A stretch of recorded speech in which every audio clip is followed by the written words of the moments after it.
Bueno, muchachos, ya grabando la última parte de la clase del tema de traumatismo craneoencefálico. Transcurrió un poco de tiempo entre el cuarto video y el que estoy grabando en este momento. Entonces, para recapitular, sí es este.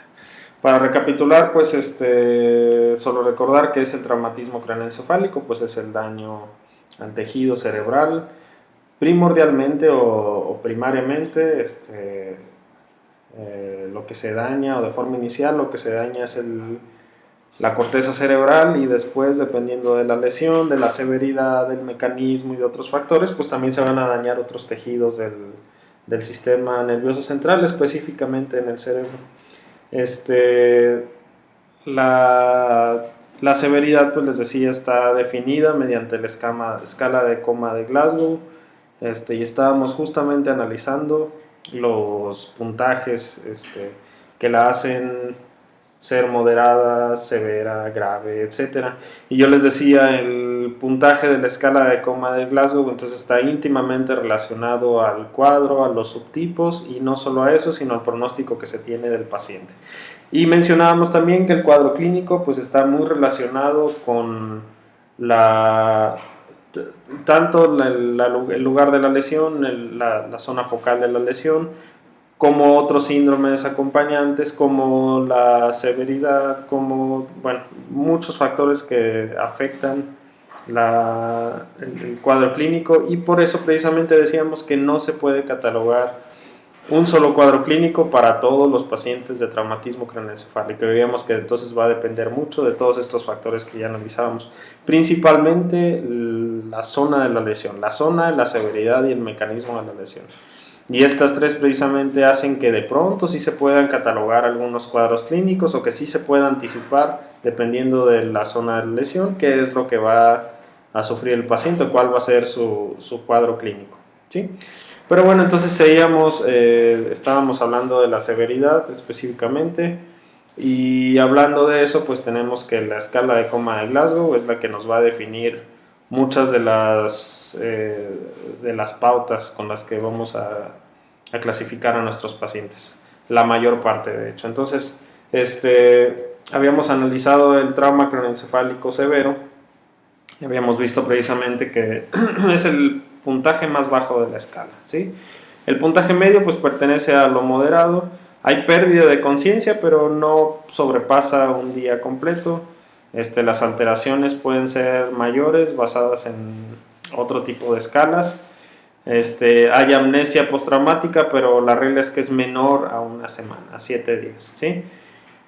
En una lesión, un trauma craneoencefálico moderado, puede o no haber cambios estructurales apreciables en una imagen o en una neuroimagen, en estudios de neuroimagen.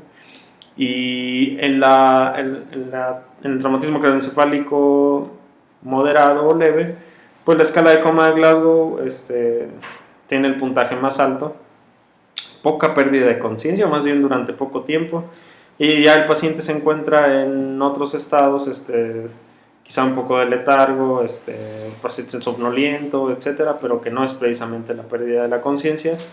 Lo que sí es que puede estar alterada, les decía, con estos periodos de letargo, ¿no? Tenemos aquí también entonces amnesia postraumática, si es posible, pero menor a un día, es decir, que el paciente recupera la memoria antes de un día de evolución, sin cambios en la neuroimagen, ¿no? Sin cambios en los estudios de imagen del paciente, ¿sí? Entonces, ¿cuál va a ser el pronóstico del paciente? Pues les decía, son muchas las... ¿Y a qué quiero decir con esto? Me refiero a si ustedes les dicen, bueno, ¿qué es lo que le va a ocurrir, o qué va a pasar con mi paciente, qué va a pasar con mi familiar que tiene traumatismo craneoencefálico? Pues ahí, como los nutriólogos, respondemos depende, ¿no? Porque aquí sí depende de muchos factores. El principal son los resultados funcionales posteriores al trauma, ¿sí? ¿Qué es lo que le ocurre funcionalmente al paciente?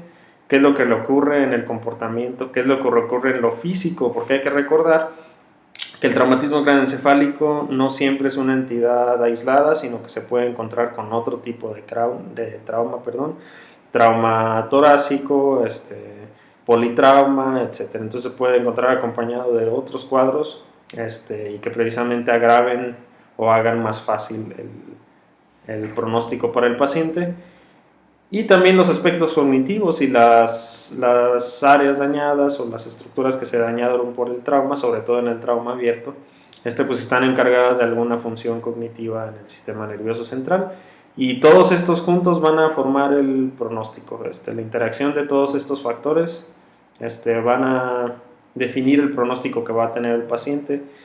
Mucho se toma en cuenta entonces la escala de coma de Glasgow también para conocer el pronóstico del paciente. Si tiene un puntaje bajo, la verdad es que el pronóstico es bastante reservado, en el sentido en el que no se puede emitir un pronóstico positivo para el paciente o un pronóstico favorable.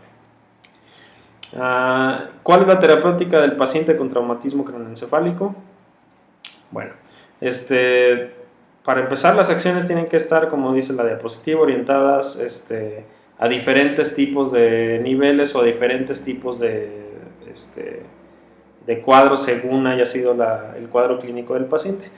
Esta presentación que yo tengo aquí es una presentación que hice para una conferencia en algún lugar, no recuerdo exactamente dónde, pero no estaba poniendo todo lo que se hace en el tratamiento, sino que puse las cosas que más bien suelen olvidarse. Entonces, lo primero que yo les quería recordar en la conferencia a ellos era precisamente que lo primero que olvidamos es el nivel de conciencia del paciente. Entonces, al respecto yo les decía, bueno, repetir o llamar al paciente por su nombre, aunque no esté consciente, comunicarle la ubicación, comunicarle constantemente quiénes somos nosotros, qué personas están ahí con nosotros, si alguien nos está asistiendo en la terapia, etcétera, ¿no? Comunicarle la razón de la terapia, aunque no estarle recordando, no, pues te caíste, te golpeaste, te estás en tal condición, etcétera, ¿no? Mucho cuidado con las cosas que se comunican al paciente. Sí, importante evocar recuerdos, es decir, mira, ¿te acuerdas de ella? Es tu mamá, ¿te acuerdas de esto? Estás en tu casa, ¿te acuerdas de tal objeto, etcétera, ¿no? Mostrarles fotos, los pacientes suelen tener una buena respuesta al ver fotos, videos, etcétera, aunque no tengan un nivel de conciencia óptimo, ¿sí? Y otro de los factores que se toma mucho en cuenta para el traumatismo craneoencefálico pues es el posicionamiento. El posicionamiento tiene que ir orientado a facilitar la movilidad, a facilitar precisamente todo el proceso o la terapéutica que se lleva a cabo, tanto de forma paliativa como la que está orientada a evitar escaras, etc. Y lo más importante del posicionamiento es que se tiene que llevar a cabo para evitar el tono patológico, ¿sí? Evitar tanto el tono como los reflejos patológicos. La estimulación sensitiva, también yo les mencionaba que los estímulos sensitivos, recuerden que están muy relacionados lo sensitivo a lo motriz, y cuando veíamos nosotros en clase el tema de control motor, pues veíamos toda la participación de lo sensitivo en lo motor. Veíamos que los estímulos táctiles tienen también una injerencia en cómo se desarrolla la motricidad en una persona, en un individuo, ya sea sano o con alguna patología neurológica. Estimulación visual, auditiva y olfatoria, ¿sí? En este paciente de la imagen que les mandé, nos platicaba su mamá que le ponía tacos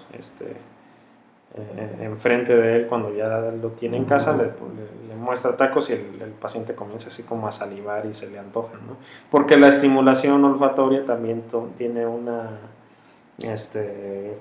papel muy importante en la cognición, en todos estos procesos cognitivos, evocar recuerdos, etcétera, ¿no? La estimulación auditiva también muy importante, y la estimulación visual. Una vez que el paciente logra tener un nivel de conciencia adecuado, un nivel de conciencia óptimo, pues se puede considerar el entrenamiento de la movilidad, el entrenamiento funcional. Esta es una imagen que yo ya les había mostrado, está repetida precisamente porque les digo, es una presentación que utilicé para otra conferencia, pero bueno, ya saben ustedes que les estaba platicando que esa es una técnica para llevar a cabo la sedestación, ¿no? Otra técnica ahí de facilitación neuromuscular. Otra técnica de facilitación neuromuscular, esa es para el trabajo en tronco. Obviamente el paciente domina la sedestación una vez que se lleva a cabo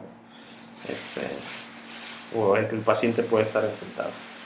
Y bueno, entonces eso es todo respecto al tema de traumatismo craneoencefálico. Recuerden que pueden enviar sus dudas. Lo más importante, lo que vamos a estar preguntando acerca del traumatismo craneoencefálico es cuál es la definición, qué es y para qué se utiliza la escala de coma de Glasgow, cuáles son los tipos de lesión o la clasificación principal del traumatismo craneoencefálico y cuál es el cuadro clínico de cada una de estas, ¿no? Y pues bueno, sí, quizá por ahí también les pregunte en qué consiste el mecanismo de golpe y contragolpe, qué son los hematomas, que recuerden que los hematomas ocurren después de las hemorragias, es el cúmulo precisamente en estos espacios, tanto el subdural como el epidural, ¿sí? Y bueno, ¿cuál es el cuadro clínico del paciente? También puede ser un objeto de pregunta. Cuadro clínico en general, y aunque les dije que no hay un cuadro clínico específico, pues no me pongan en el examen cuando les pregunte el cuadro clínico del trauma craneoencefálico, no me pongan, no, pues no hay uno específico. Pues sí, no hay uno específico, pero ¿cuáles son las alteraciones que ocurren en un paciente con trauma craneoencefálico? ¿Sí? No olviden estos agregados patológicos, muy importantes: síndrome de enclaustramiento y osificación heterotópica. ¿Cuáles son las condiciones del pronóstico o qué cosas se toman en cuenta para el pronóstico? También puede ser una pregunta. En este tema no, pero en el siguiente tema vamos a añadir una sección de preguntas y respuestas que no me tienen que enviar, no es una tarea porque todavía estamos en periodo vacacional, y es el trato que hicimos, pero sí, sí van a interactuar por ahí con preguntas y respuestas, ¿sí? Que estén muy bien. Los contacto estos días también, quizás este próximo fin de semana con el siguiente tema. Nuestro siguiente tema es lesión medular, por si quieren ir adelantando en su estudio personal. Saludos y que todos estén muy bien.